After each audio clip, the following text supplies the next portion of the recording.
Hi there, how are you? It's Simon here. Today's lesson is video 2 in a series of 3 videos using John Lennon's Jealous Guy as the bass. And today we're going to talk about playing over the changes. I'll see you in a second.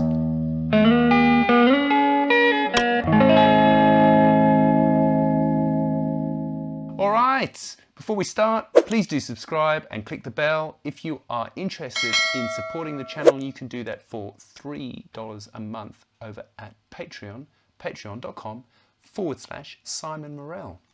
If you're interested in other lessons, there's over 450 lessons here on YouTube for free. So that's alright, isn't it? Now, the key of this song is basically G, because you get G,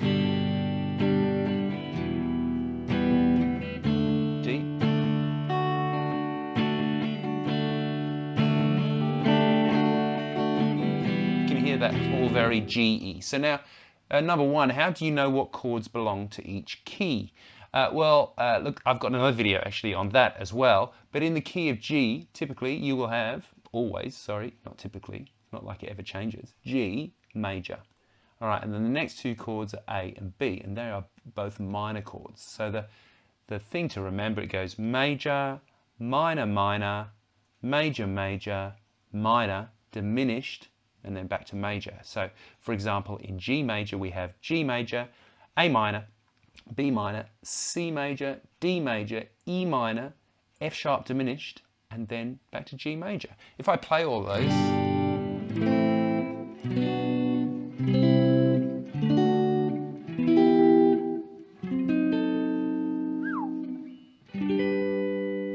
right? Make sense? You can hear that all of those chords, itchy nose, all of those chords must have been that diminished chord.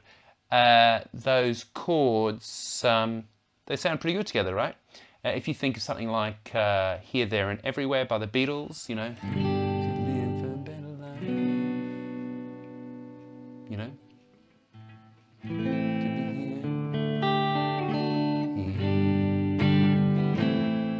You can hear they all match, you know, or Like a Rolling Stone by Bob Dylan, same kind of. How do you feel? Used to be a time, you know, all that stuff. So as soon as you have a chord that's out of key, it's awesome, because it will give you the opportunity to look like a big smarty pants. And let's face it, who doesn't want to look like a big smarty pants? Pretty much everybody. That's why you learned the guitar in the first place. All right, so let's talk about what we're going to do, what you could do over the first few chords. So we've got G, E minor. Yeah. Now, one of the best things to start off with is just to follow the tune, you know. I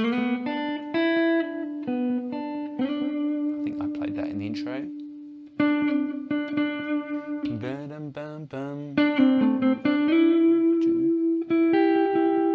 Now, the first chord that comes up in our situation is an A. I played A with a C sharp bass, right?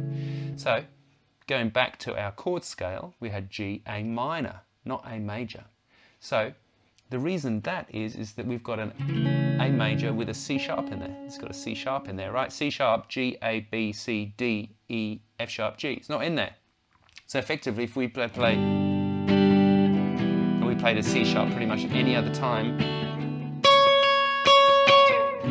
awesome, hey?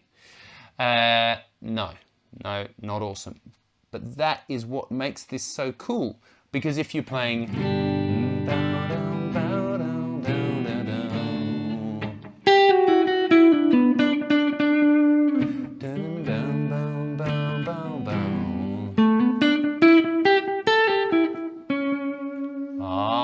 it's a C sharp. Yeah, and that's why it sounds good. So I guess before you're able to play over the changes, you have to really have a good understanding of what notes are in the chords which are not in key. Okay? I often say this to my private students. When you first start learning the guitar, it's a bit like you're looking at a picture but you can't see any of the colors, right? And you learn one particular skill and suddenly you can see red. But then you look at the picture, all you can see is the red bits. You can't see like the yellow bits or the blue bits or whatever, green, whatever. And the more little parts of the puzzle that you're able to see, you know, the more of the picture, the whole picture you can see. Now I appreciate that can be a little frustrating, but it just means that you just need to go out and learn these relatively simple things like major, minor, minor, major, major, minor, diminished, major. That's pretty easy to remember. And you know, the notes in a major scale are easy to remember. Tone, tone, semitone, tone, tone, tone, tone, semitone, right? So G, A, da, da, da, da, da. Yeah, you can hear that if I play it wrong, right? It's a Mixolydian, but that's another story. But you can hear that doesn't belong. That doesn't belong, right? So we're sort of pre-programmed to understand what belongs and what doesn't belong. So that is something you can go out and do before you're able to play over the changes. Another thing is really getting a good handle on, you know, your major scales. If you want to take that from the approach of learning the minor pentatonics and then just adding the notes in that you need to make the major scale, that would be a good approach. If you just want to learn a whole bunch of major scales, etc., etc., that is a good approach as well. So if we have our G, you know what I mean? Playing in the change. Whoops. See?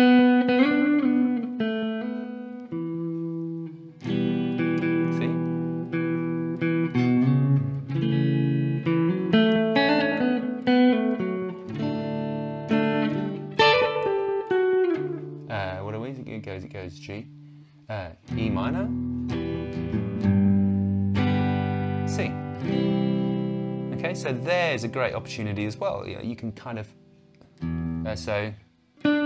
E. Where are we going? So E.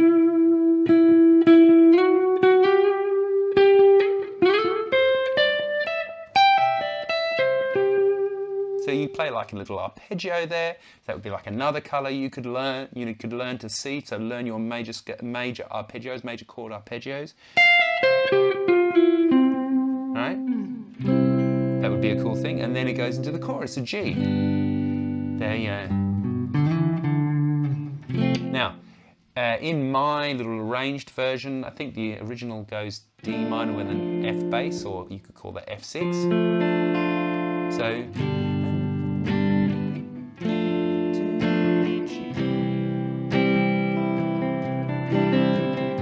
Yeah, but you can hear that. I'm just using an F there, a bit like the Donny Hathaway thing. You know?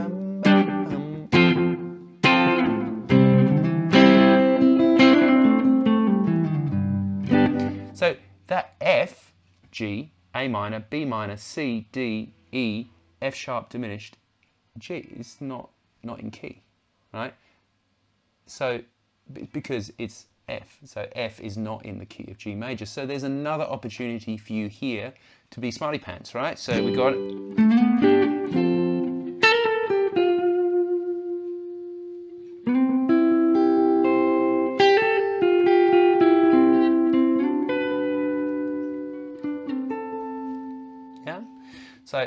that's the first thing to think of. You could play a little, like that kind of Hendrix thing that he does in Wind Cries Mary, you know, those kinds of licks. Yeah,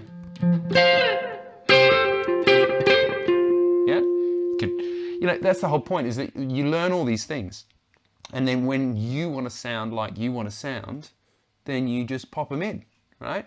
So we've got F. So, whoops. And then a C.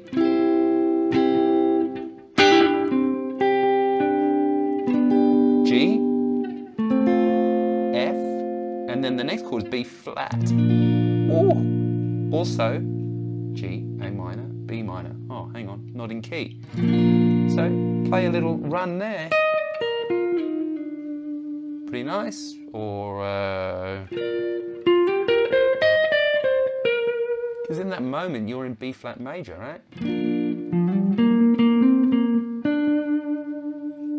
Any of those, you know, so G, F, B flat.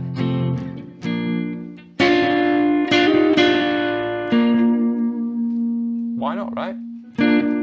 And then you're going to go back into G, and then we go back into key with a D with an F sharp bass, E minor. So, you know, G,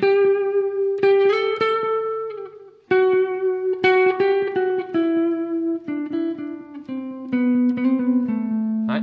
In the original tune, then it goes just a jealous guy, C to G, right? In the version that I did in that rhythm sort of lesson, you know, I played a B flat add 9,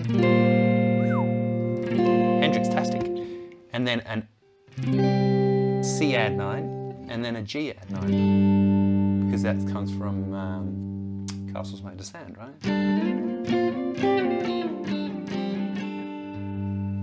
Which is borrowed stuff. People will never know where it's come from, unless they really, you know, do, I guess. But there you go, that's going to be rare. Trust me, be fine. So, Jimmy is not coming around your house. See what I mean? So, then, that reason that is so cool is that you're going to be able to switch that up, because there's sort of a not. I'm just playing a G, sort of G5. So we've got G, G, G, D, and an A. So yeah, add 9 kind of thing. But it's the most important thing. It's not major or minor. So in that section, you effectively changed key entirely for that whole bit. Like, so I could play G minor pentatonic there, you know.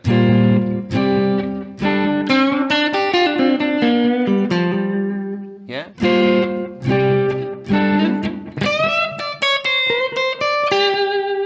Yeah, that G minor pentatonic licks. I could play, you know, I could play a couple of those. And then I could go back into major, you know.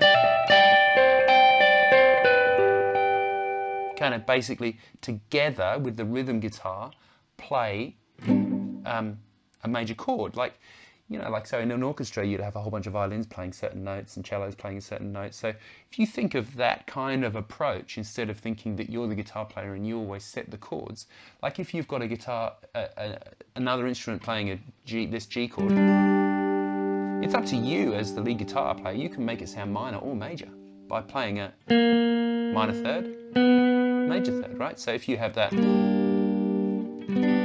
and the kicker, I guess, is the whole blues thing is the switch between minor and major, right? So that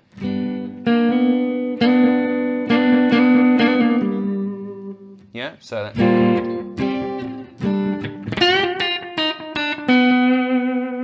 you can make it sound pretty freaky if you wanted to, you know. So that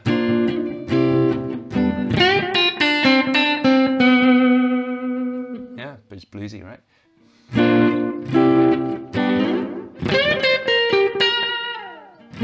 Major. You see what I mean? So it's really up to you how you do all that. Okay? Clearish? Excellent. Well, I hope you have enjoyed this lesson. I love playing over songs that have different chords, out of key chords. It really does give you great opportunity to have some fun. So, I hope you've enjoyed that. If you'd like the backing track, I'll put a link in the description. And you'll be able to download that. If you're able to support the channel, you can do that at patreon.com/Simon Morell. And please do subscribe here. I will see you next time. Thanks so much for watching. Bye for now.